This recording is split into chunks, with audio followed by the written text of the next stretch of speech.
അസ്സലാത്തു വസ്സലാമു അലാ സയ്യിദിനാ മുഹമ്മദിൻ വ ആലിഹി വസഹ്ബിഹി അജ്മഈൻ. അമ്മാ ബഅദ്.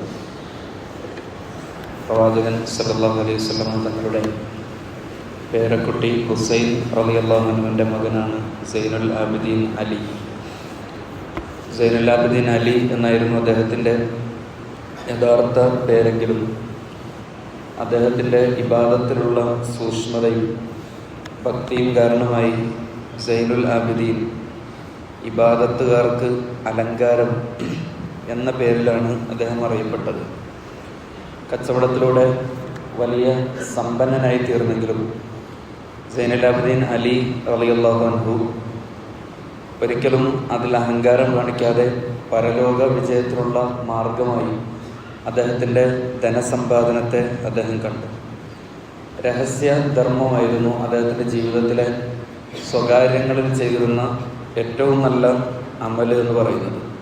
എല്ലാവരും ഉറങ്ങിക്കിടക്കുന്ന സന്ദർഭത്തിൽ പാതിരാത്രിയിൽ പൊടിച്ചാക്കുകൾ തോളിലേറ്റി അദ്ദേഹം വീട് വിട്ടിറങ്ങും. യാചിക്കാൻ മടിയുള്ള അഭിമാനബോധമുള്ള പാവങ്ങളെ കണ്ടെത്തി അവർക്ക് അദ്ദേഹം അത് വീടിൻ്റെ വാതിൽക്കൽ കൊണ്ടുപോയി നൽകും. കൊടുക്കുന്ന ആളുടെ പേര് വിവരങ്ങളോ ഒന്നും അദ്ദേഹം വെളിപ്പെടുത്തിയിരുന്നില്ല. നിരവധി പട്ടിണിപ്പാവങ്ങൾ അദ്ദേഹം നൽകുന്ന ഉപജീവനത്തിലൂടെ ജീവിതത്തിൽ വീർപ്പുമുട്ടാതെ കഴിഞ്ഞുപോയി.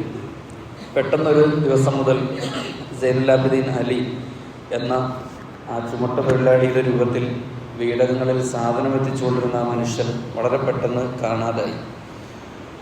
ആളുകൾ, ആ വീട്ടുകാർ മുഴുവൻ പട്ടിണിയിലായി എന്ന് മാത്രമല്ല, പിന്നീടാണ് അവരറിയുന്നത് ആ സൈനുൽ ആബിദീൻ അലി എന്ന പ്രവാചകന്റെ പൗത്രന്റെ മകൻ മരണപ്പെട്ടു പോയി എന്ന്. അപ്പോഴാണ് പ്രവാചകന്റെ പൗത്രനായിരുന്നു ആ രഹസ്യമായി ഞങ്ങൾക്ക് സാധനങ്ങൾ എത്തിച്ചുകൊണ്ടിരുന്ന മനുഷ്യൻ എന്ന് ജനങ്ങൾ തിരിച്ചറിയുന്നത്. സൈനുൽ ആബിദീൻ അലി റളിയല്ലാഹു അൻഹുവിൻ്റെ മയ്യത്ത് കുളിപ്പിക്കാൻ വേണ്ടി വെച്ച സന്ദർഭത്തിൽ ആ മുതുകിൽ കട്ടിയായി കിടക്കുന്ന തഴമ്പ്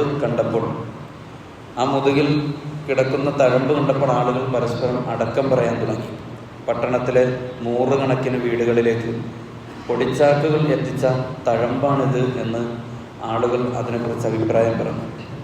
യഥാർത്ഥത്തിൽ തഖ്വയുടെ സ്വാധീനം ഒരാളിൽ ഏതർത്ഥത്തിൽ പ്രതിഫലിക്കുമെന്നതിൻ്റെ ഏറ്റവും വലിയ ഉദാഹരണമാണ് രഹസ്യധർമ്മിയായിട്ടുള്ള സൈനുൽ ആബിദീൻ അലി റളിയല്ലാഹു അൻഹുവിലൂടെ നമ്മൾ കാണുന്നത്.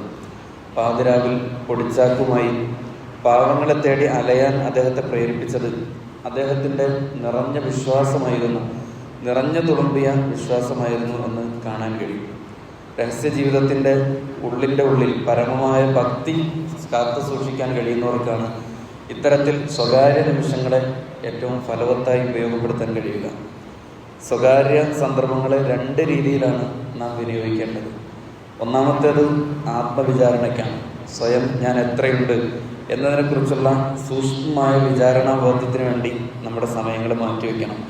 രണ്ടാമത്തേത് സൽപ്രവൃത്തികൾ കഴിയുന്നത്ര രഹസ്യമായി എങ്ങനെ ചെയ്യാൻ കഴിയും എന്നതിനെക്കുറിച്ചുള്ള ആലോചനയാണ്.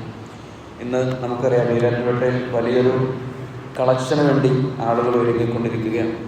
തീർച്ചയായിട്ടും നമ്മെ സംബന്ധിച്ചിടത്തോളം നമ്മളുടെ ഈമാനും നമ്മളുടെ വിശ്വാസവും യഥാർത്ഥ രീതിയിൽ പ്രതിഫലിപ്പിക്കുവാനുള്ള ഏറ്റവും നല്ല സന്ദർഭമായിട്ട് നമ്മളതിനെ ഉപയോഗപ്പെടുത്തണം. തീർച്ചയായിട്ടും അവശരായിട്ടുള്ള, ദുരിതം അനുഭവിക്കുന്ന, പ്രയാസം അനുഭവിക്കുന്ന ആളുകൾക്ക് വേണ്ടി രഹസ്യമായി നമ്മുടെ ഉള്ളിൽ വിശ്വാസം നിറഞ്ഞു തുളുമ്പുമ്പോൾ ആ വിശ്വാസത്തെ ഏതർത്ഥത്തിൽ കൈകാര്യം ചെയ്യണമെന്ന് നമ്മുടെ ഈമാൻ പരീക്ഷിക്കപ്പെടുന്ന ഒരു ദിനം കൂടിയാണിത്. വളരെ ആത്മാർത്ഥമായി, നിസ്വാർത്ഥമായി, ഒരു തരത്തിലുള്ള താല്പര്യങ്ങളുമില്ലാതെ ആത്മാർത്ഥമായി ചെയ്യുന്ന ഏത് അമലുകൾക്കും അത് ആളുകൾ മരണാനന്തരം നമ്മുടെ അമലുകളെ തിരിച്ചറിയണം. അല്ലെങ്കിൽ ഞാൻ ജീവിച്ചിരിക്കെ ആളുകൾ അത് അറിഞ്ഞില്ലെങ്കിലും പരലോകത്ത് പടച്ചവൻ ഉന്നതമായ പ്രതിഫലം നൽകണം എന്ന ആത്മാർത്ഥമായ ആഗ്രഹത്തോടുകൂടി നമ്മൾ ചെലവഴിക്കുന്ന ഓരോ സമ്പത്തും അത് ഈമാനിൻ്റെ പ്രതിഫലമാണ് എന്ന് തിരിച്ചറിഞ്ഞുകൊണ്ട് അമലുകൾ ചെയ്യാൻ നമുക്ക് സാധിക്കേണ്ടതുണ്ട്. സൈനുൽ ആബിദീൻ അലി റളിയല്ലാഹു അൻഹുവിൻ്റെ തഴമ്പ് പോലെ ജീവിതത്തിലെ ചെറിയ തഴമ്പുകളെങ്കിലും അമലുകൾ കൊണ്ട് സൃഷ്ടിക്കാൻ നമുക്ക് സാധിച്ചാൽ തീർച്ചയായിട്ടും പരലോകത്ത് അത് അങ്ങേയറ്റത്തെ മൂല്യവത്തായ ഒരു അമലായി അല്ലാഹു തആല കാണും. അത് ഈമാനിൻ്റെ അഴകായി നാളെ പടച്ചവന്റെ മുമ്പിൽ തിളങ്ങി നിൽക്കും. അല്ലാഹു സുബ്ഹാനഹു വ തആല ആ അർത്ഥത്തിൽ അമലുകൾ ചെയ്യാൻ നമ്മേവരെയും അനുഗ്രഹിക്കുമാറാവട്ടെ. ഇന്ന് രാവിലെ മുതൽ നടക്കുന്ന കളക്ഷനിൽ ആത്മാർത്ഥമായ എല്ലാ സഹോദരങ്ങളും സഹകരിക്കണം. കളക്ഷൻ ഇറങ്ങാൻ കഴിയുന്ന സഹോദരങ്ങൾ കൂടി അതിനും സഹകരിക്കണമെന്ന് പ്രത്യേകം ഓർമ്മപ്പെടുത്തുന്നു. അല്ലാഹു സുബ്ഹാനഹു വ തആല നമ്മുടെ അമലുകളൊക്കെ സ്വീകരിക്കുമാറാവട്ടെ. ഉയർന്ന പ്രതിഫലം അല്ലാഹു നൽകി അനുഗ്രഹിക്കുമാറാവട്ടെ. ആ കളക്ഷൻ അല്ലാഹു സുബ്ഹാനഹു വ തആല പരിപൂർണമായി വിജയിപ്പിക്കുമാറാവട്ടെ. 7 മണി മുതലാണ് കളക്ഷൻ ഇറങ്ങുന്നത്. സുബ്ഹാനല്ലാഹി വബിഹംദിഹി സുബ്ഹാനക്കല്ലാഹുമ്മ വബിഹംദിക അഷ്ഹദു അൻ ലാ ഇലാഹ ഇല്ല അൻത അസ്തഗ്ഫിറുക വ അത്തൂബു ഇലൈക്. അസ്സലാമു അലൈക്കും വറഹ്മത്തുള്ളാഹി.